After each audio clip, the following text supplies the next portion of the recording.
Hey everyone, it is late at night and I'm Norman. There are some things that we have to do as watch collectors that are not very pleasant.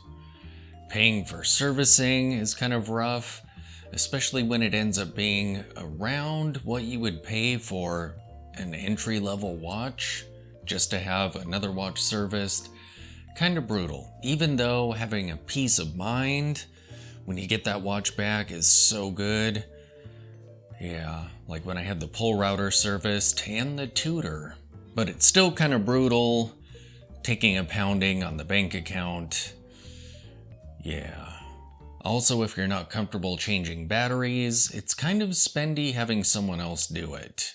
And it's kind of brutal knowing that for about $4 or $5 you could get a whole pack of batteries and just change them yourself. But it's a little bit nerve-wracking. However, taking it to someone else is going to cost probably at least $20, maybe more, depending on the watch.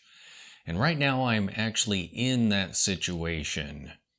The Seiko Dolce's battery has died. And I'm a little tempted to change it myself, but I love that watch so much that I don't know if I want to risk that. We'll see. I may take it in and just have to pay extra for it. But there's something that for me personally is the most difficult thing to do as a watch collector, but I really should do it. See, I have plenty of watch boxes now, and in spite of that, I still have a few mechanical watches that are sitting on the shelf and that I will never, ever, ever wear. However, I can't sell them either. So let me show you what watches are on my shelf and explain the difficult task that lies before me. So let us begin.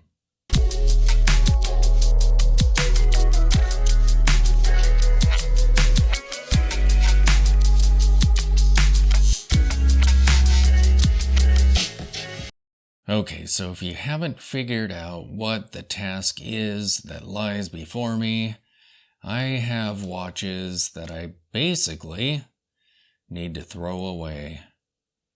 Watch number 1.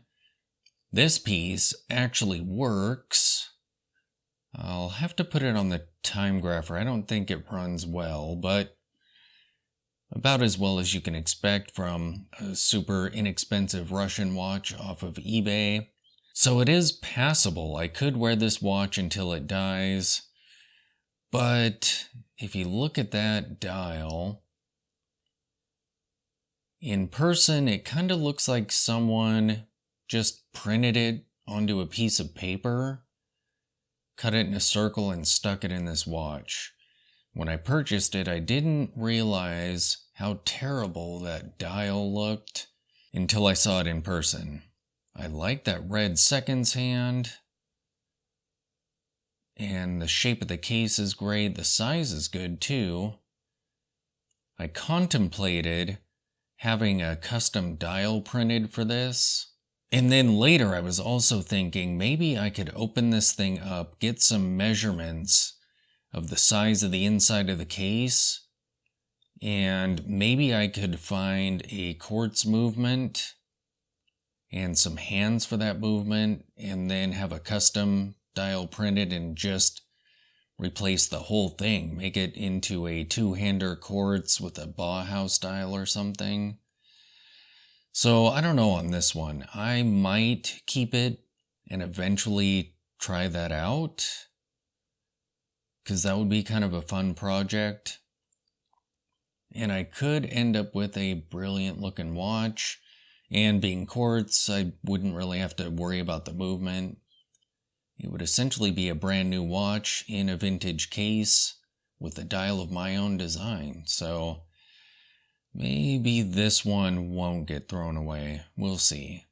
And then there's this, quote, Oris watch that has crosshairs and that really cool seconds hand, which is why I purchased it on eBay.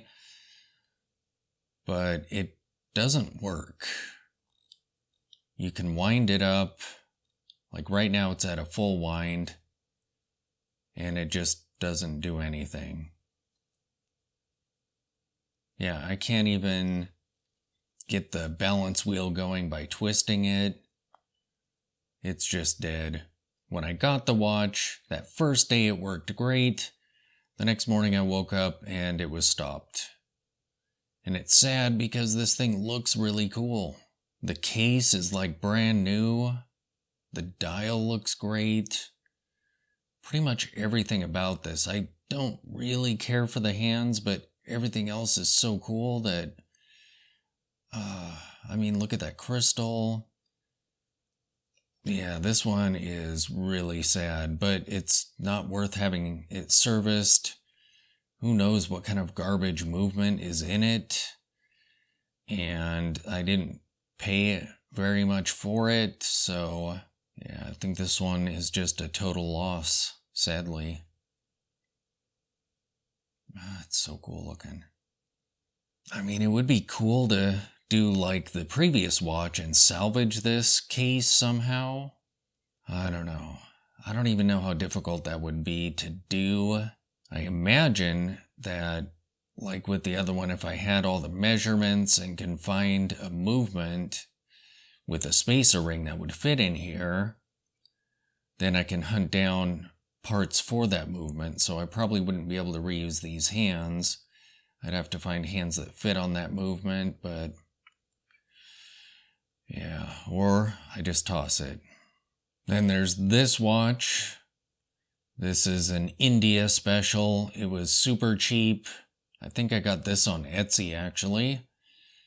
And I figured for that price, why not give it a go? If it ends up working for a few years, then it was totally worth it, because I think this was $13 or something crazy. And I love that shade of red on the dial. I love everything about this watch aesthetically, except for that weird Movado dot at the top. I could do without that, but the rest of it just looks so cool. Look at those lugs. It's in like new condition, but it just doesn't work. And it's kind of my fault. So when I got this watch, I put it on the time grapher and it was performing horribly.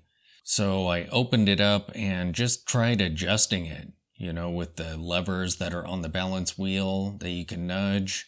And the movement is in such poor shape, I could not get it dialed in at all.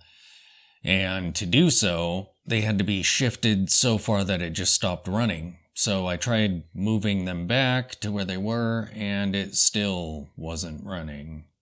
So you can get the balance wheel going, and it should just kind of fall asleep again any moment.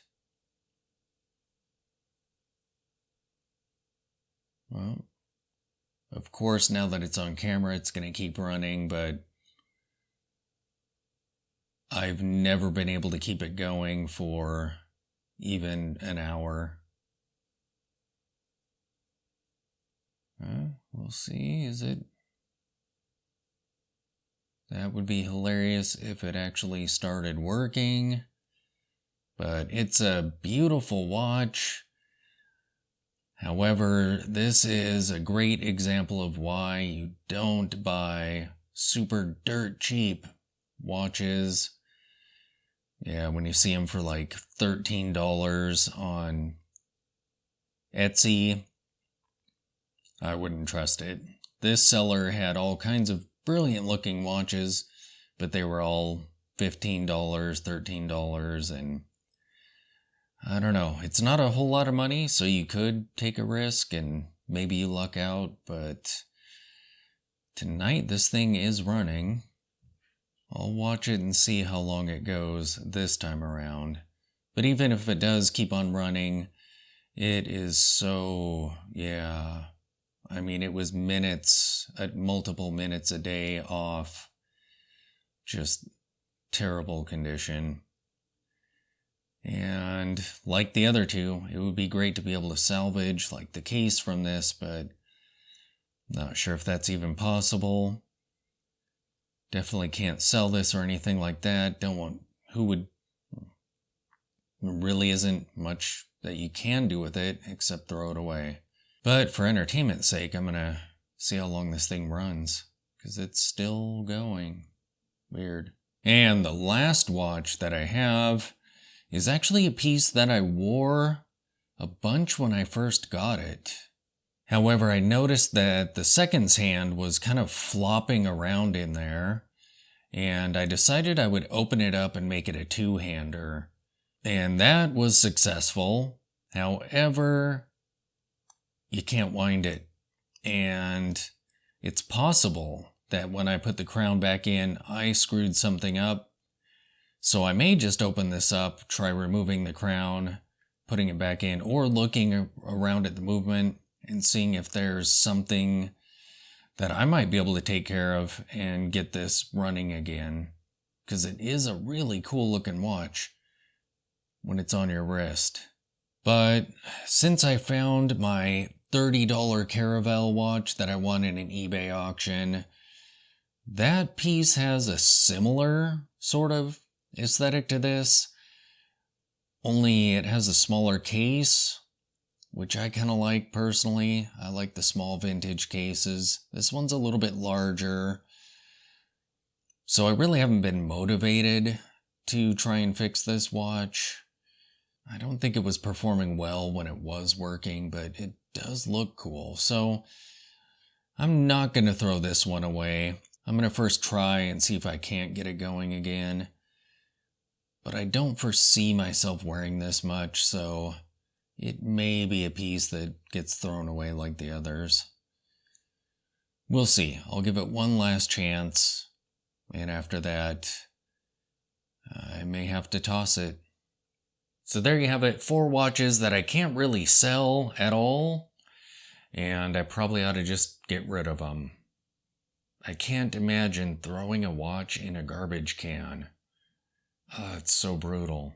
But like I said, I may try opening up one of them and see if maybe whatever is going wrong with it is something that I could actually fix. Perhaps there's just something that's out of place around the crown there, but I mean, it really does need a servicing anyway, but it's just not really worth it to me though. It was an inexpensive watch, and I actually have another watch that kind of has a similar aesthetic to it. My little Caravel, I think it was, that I paid $20, $30 for, and it seems to be working fine.